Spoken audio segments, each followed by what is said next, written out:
Today is August 12, 2026. Sa mga nag-birthday karon, happy birthday.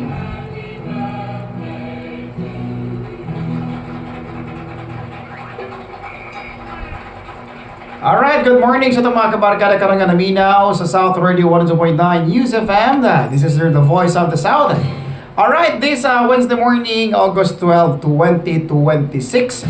Atong pag-isgutan mga kabarkada ang Real Talk this morning. Unsa jud katinuod mga kabarkada, no? Sa inyong pulso or sa inyong side, no? Atong Real Talk this morning, it talks about letting go. Weakness ba or kanang strength ba, no? Kanang letting go nga kanang panultihon. Now, first and foremost mga kabarkada, atong sabton pagayo. Duha gid siya kabuok suwab. Duha gid siya kabuok face mga kabarkada. Kung maghisgot ta og letting go. Two words, letting go, pero sometimes lisod og sakit pamalandungon about letting go. Ngano man Sergeant Rico? Sugdan na to mga kabarkada sa kanang gitawag nato og weaknesses, sa gitawag nato og letting go. Naay mga kabarkada nato nga bisan pa man gani og porte ng gubaa ang ilang kinabuhi o ilang kasing-kasing, they tend not to let go of that particular person for the sake lang nga dili maguba ang unsay ilahang gibuild na long time ago. Mao na siya gitawag itong mga kabarkada og weak point sa usa ka tawo. Especially ang tao is kanang gihatag na niya yang tibuok pagkasiya ngadto sa usa ka tawo. Mao lang lisod kayo let go that particular person sa imong kinabuhi. So mao na siya ang reality mga kabarkada this morning. Now, listen to this real talk. Bisag unsaon na to og kanang giya, bisag unsaon na to og kanang pagsabot sa tong kinabuhi mga kabarkada.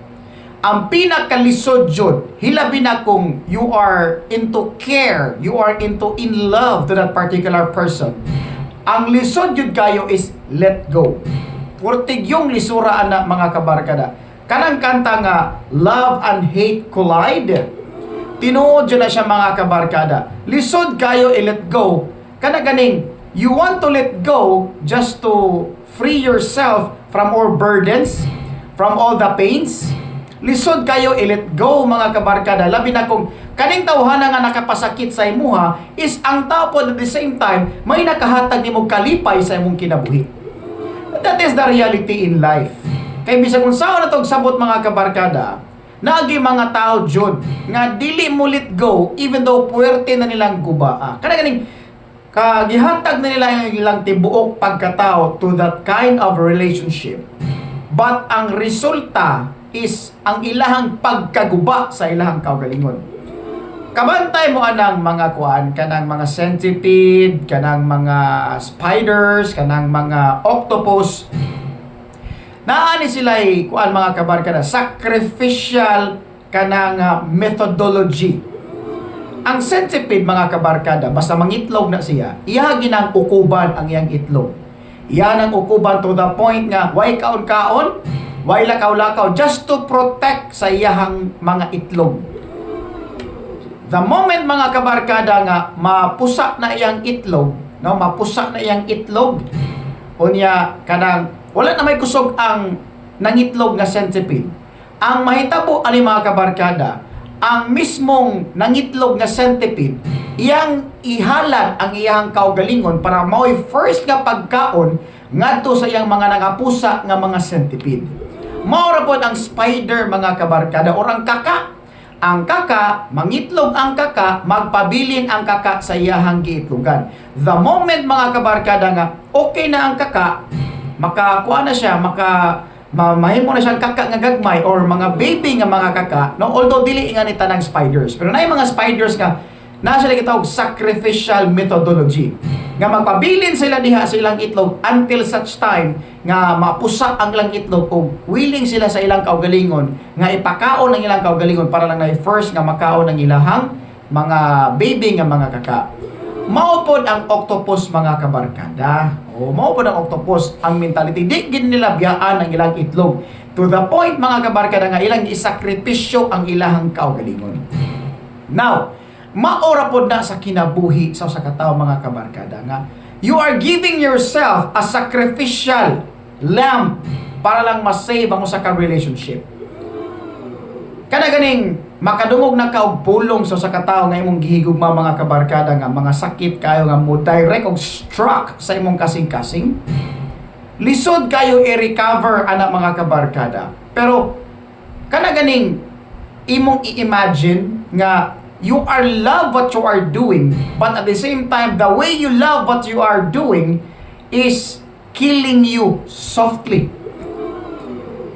Nakabantay mo anang kuan kanang hinipos nga barbed wire, kanang ga rolyo pa nga barbed wire ba? Mura ka og naggakos og barbed wire nga nalipay. Although nagtusak-tusak ang imong lawas, nagkadugo ang imong lawas kay nigakos ka sa barbed wire nga rolyo. Pero you love what you are doing. Mao na sa kitaw mga kabarkada og lisod kayo i-let go. Hilabi na, yes, nanata diha.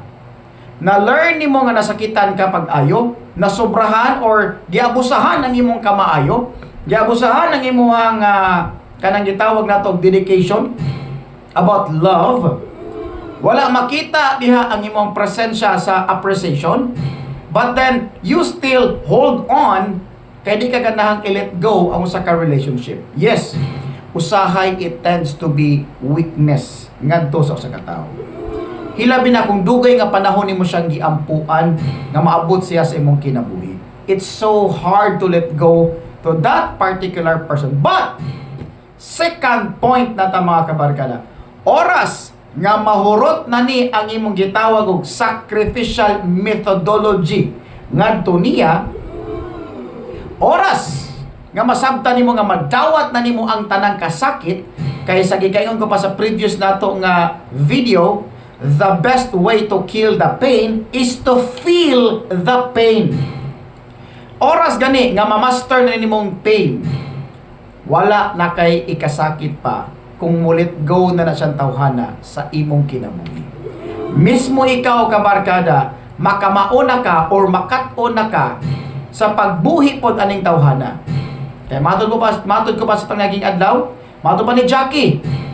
Nganong mahadlok man kang mubuhi nga wa man ka guniti. Di ba? Matod pa sa kanta nga Atikra. Mao na diha ang realidad sa kinabuhi. Nganong mahadlok man kang mubuhi nga wa man ka guniti. Di ba? So mao ra po na sa atong kinabuhi. Sometimes sa point number 2, letting go, it turns out to be your strength. Ngano man, the moment nga i-let go nimo ang tao nga toxic sa imong kinabuhi, makabaton man kag peace of mind. Although sakit siya nga malayo sa imong kinabuhi, knowing nga naanad ka nga naa siya permanente sa imong kinabuhi. Pero magunsa man na nga naatuod siya sa imong kinabuhi, pero ang nakakos diha nga naa siya sa imong kinabuhi is totally damage ka sa imong kaugalingon. Unsa may makuha nimo ang kaguba ra sa imong kaugalingon? You are not born in this world para ipakaon ka or ipaguba ang imong kinabuhi sa laing tao. Ikaw gani libakon ra gani ka gamay, masuko naman gani ka.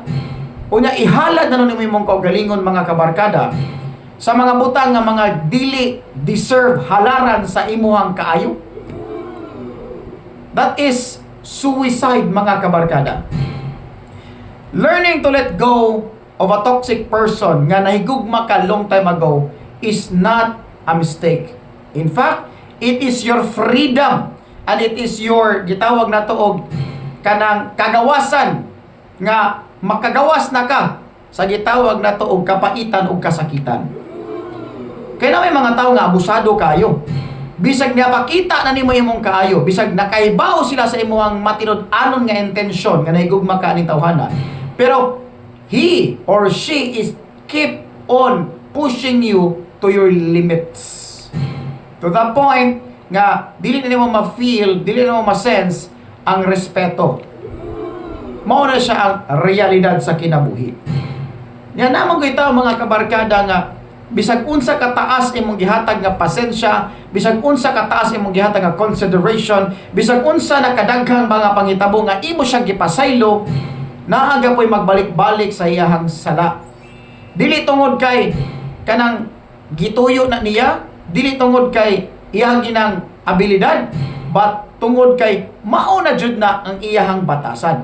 Now it's for you to stay or to leave. Kay sa tinuod lang mga kabarkada, one thing nga ako nakatunan sa ining kinabuhi, na po kabutang mga kabarkada nga akong ikabilin sa inyo, stay if you are happy, leave if you are not. Kanang na po kabutang. Pabilin sa relasyon kung malipayon pa ka. Apan kung di na ka malipayon, you have your freedom nga mulakaw or mubiya anang klase nga relationship. Hilabi na nga kanang klase nga relasyon is nakaguba sa imong mentalidad, nakaguba sa imong emosyonalidad, nakaguba sa imong espiritualidad, o labaw sa tanan, nakaguba sa imong physicalidad. Ngano nakaguba man physical sa Rico? Na-anxiety man ka, na-stress man ka sa iyong ipakita nga batasan sa imuha. Ang resulta, ma-anxiety ka, ma-stress ka, di ka katarong og tulog, di ka katarong og kanang panginabuhi. Eh, wala man. You are mentally distracted. Mentally distracted man ka, so dili ka ka-focus. Mawai mong focus imong pagpanginabuhi. Apan, learning to let go of this kind of toxic person sa imong kinabuhi is the beginning of retrieving piece by piece sa imong kaugalingon. Unya, Ginoo ko, mga kabarkada, once gani nga ma-repair na nimo imong kaugalingon, mabuo na nimo imong kaugalingon piece by piece, ayaw na in town pagsugot pa nga kaning tawhana nga nakaguba nimo, musugot pa ka nga mapabilin gyapon sa imong kinabuhi. Buhiin na. Ay napagdugay-dugay kay ngano, mao ra man gyapon if kanang tawhana walay maayong intention sa imong kinabuhi, mao ra gyapon ang resulta na kung imong pasayloon magbalik-balik ra gihapon ang mga sakit nga mga pulong. To the point nga, di na gini mo makita nga ang gugma diha. Na kanina ba mga tao nga mga toxic, no? Kaayo mo bali-bali og istorya. Sila na gani ang nahimo nga sayo. Sila na gani ang nakakumit og kasaypanan. Inig-abot sa istorya sa ubang tao, sila pa ang nahimong biktima. Mao na tinuod nga batasan sa toxic.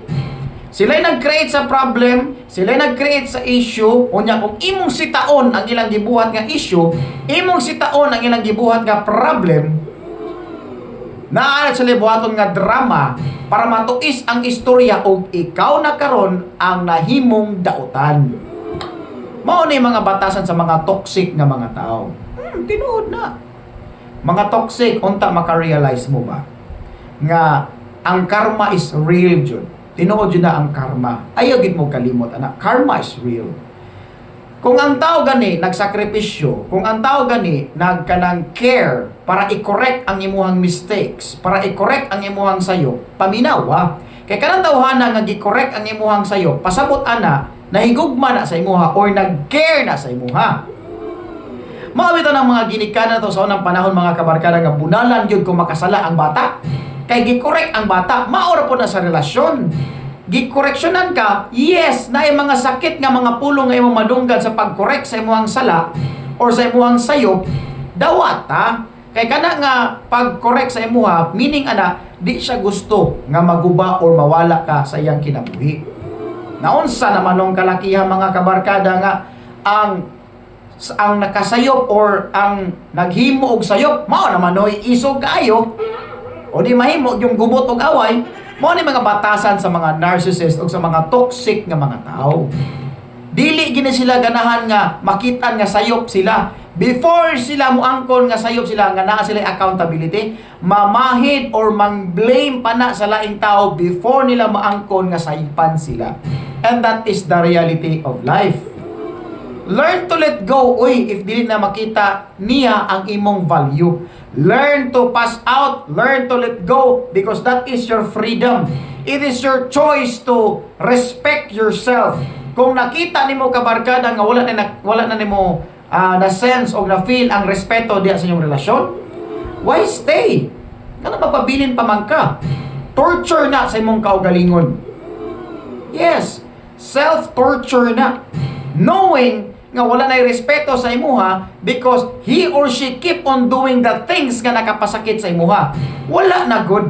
Nisulti na ka sa mga butang nga nakapasakit sa imong kasing-kasing. Nisulti na ka sa mga butang nga nakapasamad sa imong dughan. Apan, wa gyapon siya gibuhat para tabangan nga dili na ka masakitan sa makausab sa susamang kalapasan. Ang tawag ana manipulation. Pattern na siya mga kabarkada. Unya, mga nagapog sorry. Unya, sunod nga buhaton, same mistakes. Diba? Sultihan ta mo ha, ang sorry mga kabarkada, dili siya lisensya para paulit-ulit kang maghimo sa susamang kalapasan. No. Dili gid siya kuan mga kabarkada, dili gid siya gitawag kaning lisensya para balik-balikon ang imong gibuhat nga susamang kalapasan. Oh, manipulation naman ang tawag na.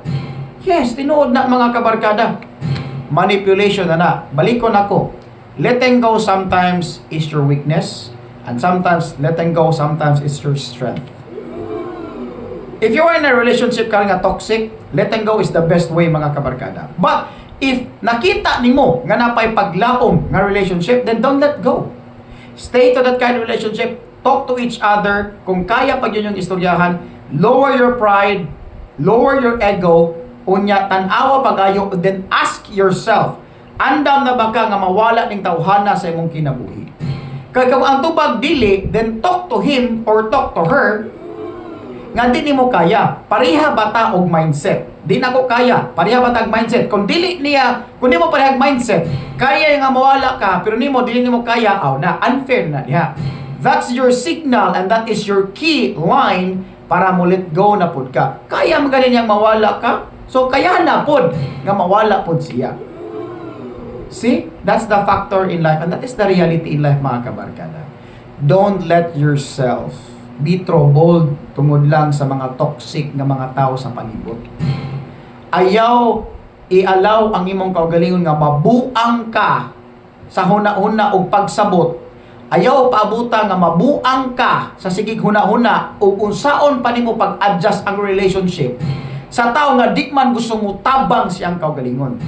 Ayaw paabuta nga mabuang kag tinabang para matulid ng tawhana nga naa sa imong kinabuhi before niya mo ma-realize nga kanang tawhana bisag unsaon nimong tabang nga mausab siya di ang desisyon nga di gyud siya gustong mausab. Sama sa kikaingon ako mga kabarkada, way pulos nga tabangan nimo ang imong isig ka tawo kung siya mismo di mo tabang siyang kaugalingon.